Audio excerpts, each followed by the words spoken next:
The following is an encore presentation of Everything Everywhere Daily.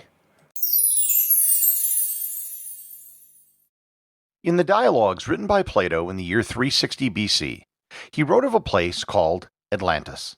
Atlantis was a land where the citizens were half gods and half men, yet it was destroyed in a cataclysmic event. Ever since then, people have been speculating about where Atlantis was and who the Atlantians were.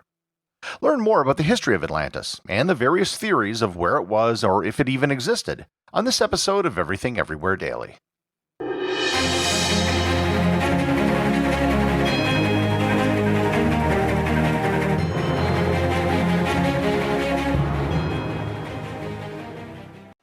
If you're a lifelong learner who loves expanding your worldview and getting smarter through great conversation, I have a podcast I think you'll love, the Smart People Podcast. On each episode, hosts Chris and John use their insatiable curiosity and relatable charm to interview the biggest and best names from all occupations. Through authentic and insightful conversations, they get deep on topics from psychology and leadership to technology, entrepreneurship, relationships, and more. I recommend you check out their recent episode where they interview author William Storr, where they talk about humans' relentless pursuit of status and social position. And I'd also recommend the episode with Dr. Mark Schultz, the author of the book The Good Life, Lessons from the World's Longest Scientific Study on Happiness. Listening to the Smart People Podcast feels like befriending the most interesting person at a dinner party. There's never a dull episode and always more to learn. Find the Smart People Podcast on Apple Podcasts, Spotify, or wherever you're listening to this show.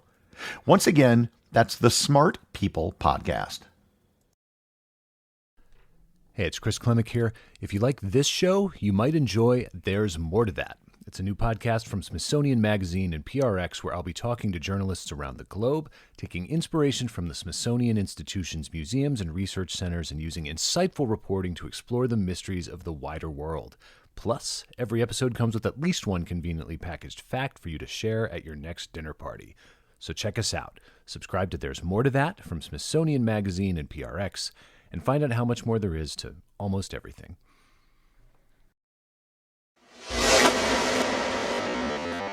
The amazing thing about the story of Atlantis is how much attention it has been given over the centuries versus how little evidence there ever was for it to begin with. The only mentions we have of something called Atlantis come from the writings of Plato. That's it. There are no relics, inscriptions, or even mentions from other people in history. Moreover, it isn't even given a central place in the works of Plato. Atlantis appears in two of Plato's dialogues, the Timaeus and the Critias. According to Plato, what he knows of Atlantis came from the Athenian statesman Solon, who visited Egypt 200 years before Plato and translated their writings about Atlantis. So, right off the bat, whatever Plato tells us is 200-year-old hearsay. So, what does he tell us about Atlantis? First, Atlantis was located beyond the Pillars of Hercules, which today is known as the Strait of Gibraltar. Atlantis was larger than ancient Libya and Asia Minor combined. That would be most of North Africa west of the Nile and most of modern-day Turkey. The city of Atlantis was supposedly 3 circular canals with circular islands between them. It would have been something like what modern-day Amsterdam is like. There was also a long canal from the city to the sea, which allowed the Atlantians to have a powerful navy. The people there were half gods, and the land of Atlantis was given to the Greek god Poseidon. They also engaged in a war with people east of the Pillars of Hercules, which included the Egyptians, and then the land was destroyed in one cataclysmic day and sank. Furthermore, all of this took place 9,000 years before Plato. So, the big question, and the one which people have been asking for over 2,000 years, is if Atlantis was real, and if so, where was it? Almost immediately after Plato, there was divergent opinions about Atlantis. Aristotle thought that Atlantis was just a metaphor that Plato used to make a philosophical point. However, the Greek philosopher Crantor thought that Atlantis was a real place. These opinions have been echoed throughout the centuries, with some thinking that it was imaginary and others thinking it was real. The same held true in Rome, among Jewish and Christian scholars, and even to the modern day. Moreover, of those who thought that Atlantis was real, the number of locations identified as the location of Atlantis is almost as large as the number of places. So, where are the places which Atlantis has been claimed to have been? If you're taking the writings of Plato literally, it would imply that there was a continent-sized landmass west of the Strait of Gibraltar that disappeared. This was the most common theory up until recent times. Somewhere in the middle of the Atlantic Ocean was a sunken land where Atlantis resided. The problem with this theory is manyfold. For starters, continents don't work that way. They don't just sink.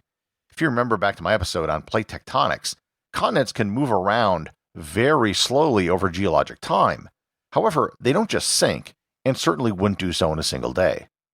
Moreover, we've done a pretty good job of mapping the bottom of the ocean, and there's nothing there that would indicate any sort of sunken land.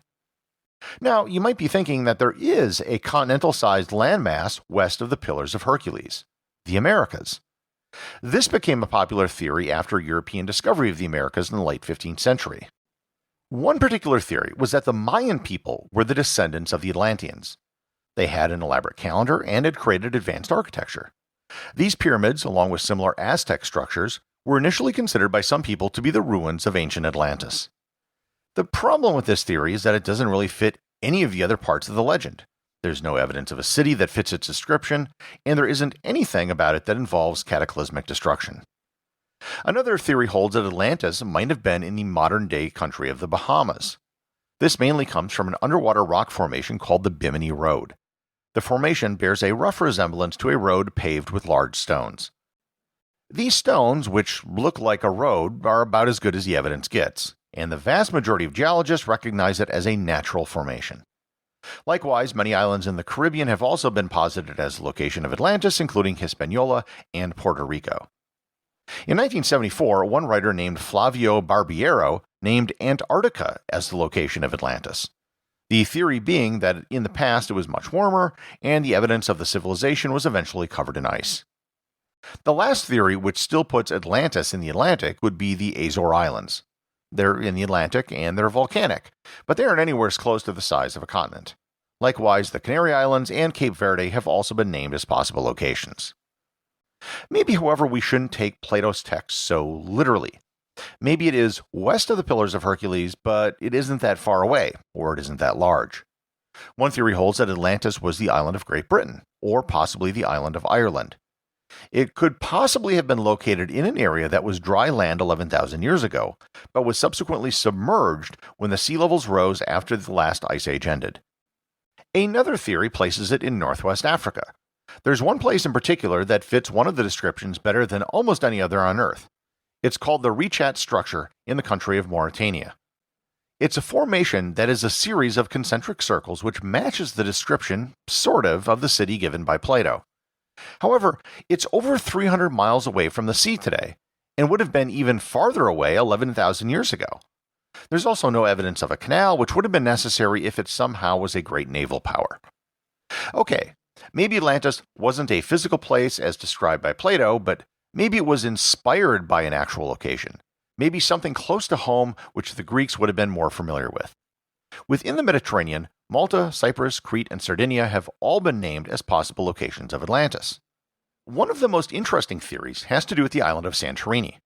If you think of Santorini today, it's of picturesque images of white buildings against the sea.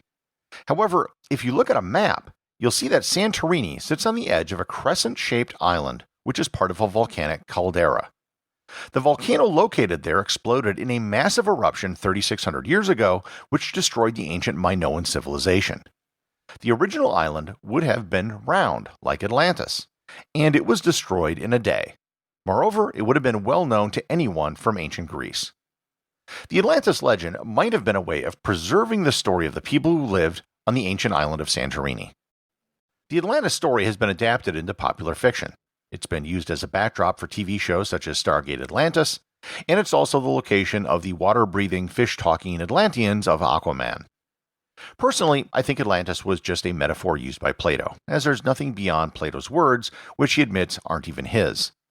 There has never been anything found which fits the description of Atlantis, and Plato even talks about Atlantis being involved with the Greek gods. There is, however, one thing about the Atlantis story which I do find interesting: the date and the story of a cataclysm. 9,000 years before Plato is shockingly close to the end of the period known as the Younger Dryas. One of the things which happened at this time was a massive rise in sea levels. I'm going to do a future episode on this because the implications are fascinating, but That rise in sea level coincides with stories of great floods from other sources such as the Bible and the Epic of Gilgamesh. Maybe some of the facts surrounding the Atlantis myth are just embellishments that have been added over the years to something which has a kernel of truth.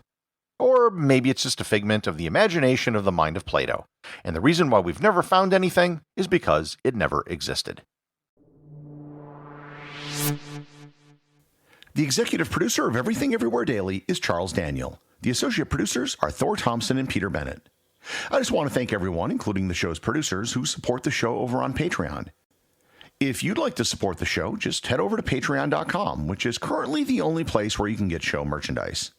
Also, if you want to talk to other listeners about the show, head over to our Facebook group or Discord server, both of which have links in the show notes.